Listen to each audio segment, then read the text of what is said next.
নমস্কার, আমি গিরিজা লাইব্রেরির প্রপারেটর প্রশান্ত চক্রবর্তী বলছি। আমি বেশ কিছুদিন ভিডিওতে আসতে পারিনি বা ইউটিউবে আসতে পারিনি, মানে প্রচণ্ড কাজের চাপের জন্য। কিন্তু আরেক দিক দিয়ে আমার সবসময় মনে হচ্ছিল যে আমাদের রিডাররা বা আমাদের দর্শকরা আমার এই আলোচনা শোনবার জন্য উদ্গ্রীব হয়ে আছেন। সেই কারণে আজকে আমি সময় বের করে আপনাদের সামনে চলে এলাম। আজকে আমি প্রথম বলবো স্বামী সোমেশ্বরানন্দজির বিখ্যাত সাধক এবং লেখক স্বামী সোমেশ্বরানন্দজির বেশ কিছু বই সম্বন্ধে, যে বইগুলো আমাদের সংস্থা থেকে বেরিয়ে হৈহুল্লোড় পড়ে গেছে পাঠক মহলে। সেই বইগুলো সম্বন্ধে আমি আপনাদের আবার কিছু জানান দেব। ওটা স্বামী সোমেশ্বরানন্দজির সঙ্গে আমার আলাপ হয় 2010 নাগাদ। আলাপ হওয়ার পর আমি ওনাকে আমাদের সংস্থায় লেখবার জন্য অনুরোধ করি। উনি আমাকে প্রথম দেন এই বইটি, সাধনা, সিদ্ধি ও সমাধি। এই বইটাতে আছে বিভিন্ন উচ্চতর সাধকদের নিজ মুখে বলা তাদের সাধন অভিজ্ঞতার কথা। আমরা সাধারণত সাধন অভিজ্ঞতার কথা অন্যান্য লেখকদের মাধ্যমে জানতে পারি, কিন্তু এই বইতে আছে তাদের সাধকদের নিজস্ব মুখে বলা তাদের বিভিন্ন রকম সাধন অভিজ্ঞতা। এর মধ্যে বহু অজ্ঞাত সাধকও আছেন, অপরিচিত সাধকও আছেন, কিন্তু তারা খুব উচ্চ পর্যায়ে। আবার কিছু বিখ্যাত সাধকও আছেন। আপনারা এই বইটি পড়ে দেখতে পারেন। বইটা যখন প্রথম বেরোয় প্রচুর মানুষ নেন এবং সুখ্যাতি করেন। আমাকে তো ফোন এবং চিঠিতে বহু মানুষ এই বইটার কথা জানিয়েছেন। আপনারা যারা যারা এখনও এই বইটা সংগ্রহ করেননি তারা সংগ্রহ করতে পারেন। এরপরে স্বামী সোমেশ্বরানন্দজির আর একটা অসাধারণ এবং বিখ্যাত বই, আমার সন্ন্যাস জীবন ও বেলুড় মঠ। এটা প্রকাশিত হয়। সোমেশ্বরানন্দজি ছাত্র জীবনে বহু প্রশ্নের মুখোমুখি হন নিজের কাছে। সেই প্রশ্নের সমাধান খোঁজার জন্য উনি একসময় রামকৃষ্ণ মিশনে যোগ দেন। রামকৃষ্ণ মিশনে যোগ দিয়ে উনি রামকৃষ্ণ মিশনের বিভিন্ন শাখায় কাজের জন্য এগিয়ে যান এবং বেদান্তের বাণী প্রচারে অংশ নেন। রামকৃষ্ণ মিশনের বিভিন্ন সেবা কাজে উনি নিজেকে নিয়োজিত করেন। করতে করতেই রামকৃষ্ণ মিশনের বহু উচ্চ পর্যায়ের সাধকদের সান্নিধ্যে উনি আসেন এবং তাদের কাছ থেকে তার প্রশ্নের উত্তরগুলো পেতে থাকেন।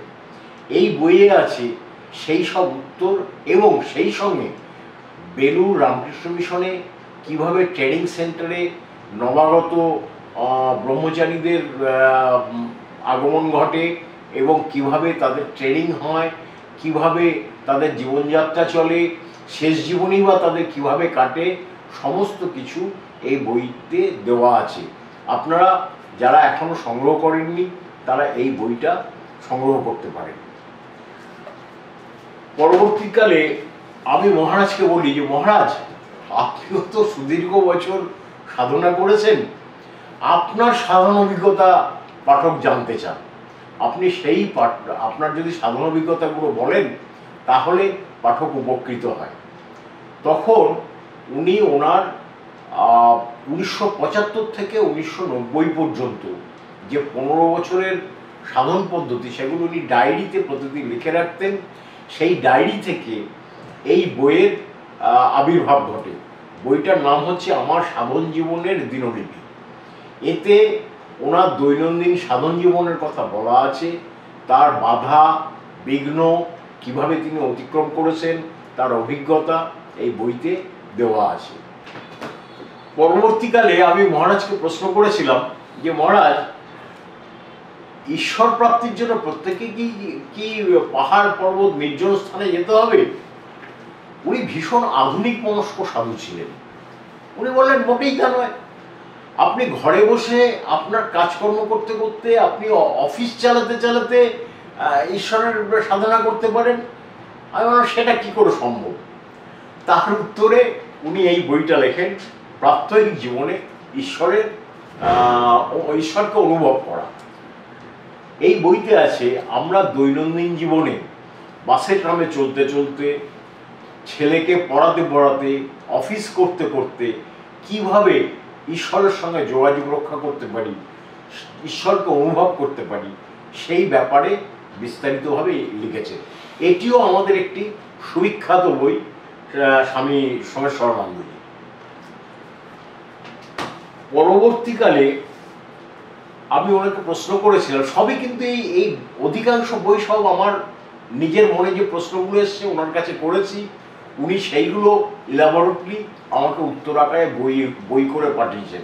আমার প্রশ্ন মানে আমি একজন সাধারণ গৃহী মানুষ, সুতরাং এই উত্তরগুলো গৃহীদের জন্য। যেমন আমি বলেছিলাম, আচ্ছা মহারাজ, উপাসনার কি সত্যি শক্তি আছে? উপাসনার শক্তিটা কি, কিভাবে আসে? তখন উনি লিখলেন উপাসনা ও প্রার্থনার শক্তি নামে এই বইটা। এই বইতে সেই প্রসঙ্গে উনি আরেকটা জিনিস খুব ভালো ইলাবোরেটলি ব্যাখ্যা করেছেন। ধরুন আমার গুরু নেই, কিন্তু আমি ঈশ্বরমুখী হতে চাই, আমার দীক্ষা হয়নি, তাহলে আমি কিভাবে এগোবো? কিংবা আমার গুরু আছেন অনেক দূরে, তা আমি সাধনা করতে করতে আমার যে দৈনন্দিন যে প্রশ্নগুলো জাগে, যে অসুবিধেগুলো ঘটে, সেগুলো আমি গুরুর কাছ থেকে পাওয়াটা আমার খুব অসুবিধা হয়, কারণ গুরুদেব অনেক দূরে আছেন, কিংবা গুরুদেব দেহ রেখেছেন, তাহলে আমার উত্তরগুলোকে আমি পাবো না। সেই উত্তরগুলোই উনি এই বইটাতে ইলাবোরেটলি দিয়েছেন। এটিও আমাদের আরেকটি সুবিখ্যাত বই, স্বামী সোমেশ্বরানন্দজি, উপাসনা ও প্রার্থনার শক্তি। বহু মানুষ আজ পর্যন্ত এই বই নিয়েছেন। পরবর্তীকালে উনি আরও কয়েকটি বই লেখেন আমাদের এখানে। চেনা অচেনা পথে যোগ ধ্যান তন্ত্র যজ্ঞ, যোগ ধ্যান তন্ত্র যজ্ঞের ব্যাপারে উনি আলোকপাত করেন। আরেকটি হচ্ছে ঈশোপনিষদের আলোকে জীবন সাধনা ও আনন্দ, এই বইটি। তারপরে উনি আরেকটি অসাধারণ বই লেখেন, সাফল্য, সাধারণ শক্তিকে অসাধারণ করে তোলা। আমাদের আজকের অনেকের জীবনে প্রশ্ন আছে যে আমরা যদি সৎ হই তাহলে আজকের যুগে আমরা বাঁচতে পারব না, কেননা সৎ হলে আমি প্রতিটা ক্ষেত্রে ঠকে যাব, মানুষ আমাকে ঠকাবে। উনি বললেন কখনো তা নয়, সততাই হচ্ছে বেঁচে থাকার মূল মন্ত্র।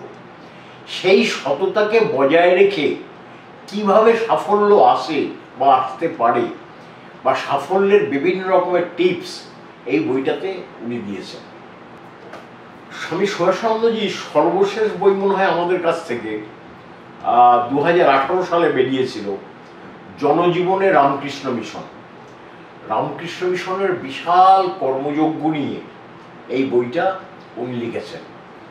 যদিও পরবর্তীকালে উনি রামকৃষ্ণ মিশন থেকে বেরিয়ে গিয়েছিলেন, উনি ইন্দোরে থাকতেন এবং নিজে একটি প্রতিষ্ঠান তৈরি করেছিলেন, কিন্তু রামকৃষ্ণ মিশনের কর্মপ্রচেষ্টার উপর বা উদ্যোগের উপর ওনার ভীষণ শ্রদ্ধা ছিল, এবং সেখান থেকে যে উনি যে অভিজ্ঞতাটা অর্জন করেছেন, যে ঘরের বেদান্ত কিভাবে মানুষের মধ্যে ছড়িয়ে দিচ্ছেন রামকৃষ্ণ মিশন, সেই ব্যাপারে ইলাবোরেটলি এই বইতে উল্লেখ করা আছে। সুতরাং কর্ম সম্বন্ধে জানতে চান তারা এই বইটা দেখতে পারেন। নমস্কার, আজকে স্বামী সোমেশ্বরানন্দজির বই সম্বন্ধে আমি ইলাবোরেটলি বললাম। এরপর আপনারা আরও যদি জানতে চান আমাদের ফেসবুক ফলো করুন, আমাদের ইউটিউব সাবস্ক্রাইব করুন, তাহলে আপনারা আরও অনেক বই সম্বন্ধে খবরাখবর পাবেন। নমস্কার।